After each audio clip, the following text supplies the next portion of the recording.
Евстафеева Даша, учащаяся 2 класса Могойтуйской средней школы номер 2. Ольга Киевская. Баллада о матери. 41 год потерь и страха заревом кровавым пламенел. 2 парней в растерзанных рубахах выводили утром на расстрел. Первым шел постарше, темнорусый, все при нем и силушка, и стать, а за ним второй, пацан безусый, слишком юный, чтобы умирать. Ну а взади, еле поспевая, семенила старенькая мать, о пощаде немца умоляя. «Найн!» — твердил он важно, — «расстреляет!»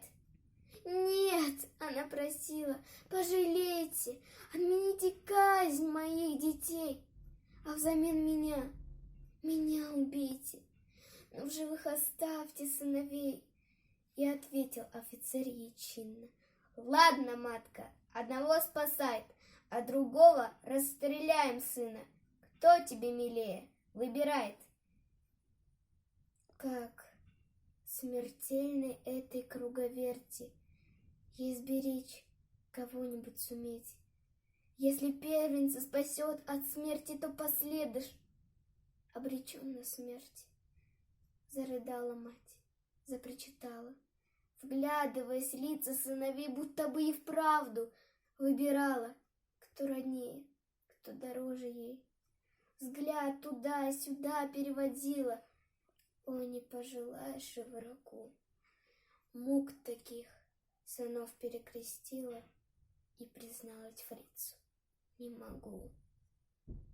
Ну а тот стоял непробиваем, с наслаждением нюхая цветы. Помни, одного мы убиваем, а другого убиваешь ты. Старший, виновато улыбаясь, младшего к груди своей прижал. Брат, спасайся, но я останусь. Я пожил, а ты не начинал.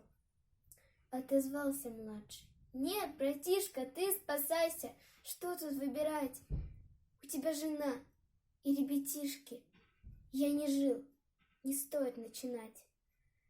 Тут учтиво немец молвил: битте, отодвинул плачущую мать, отошел подальше деловито и махнул перчаткой: «Расстрелять!» Ахнули 2 выстрела, и птицы разлетелись дробно в небеса.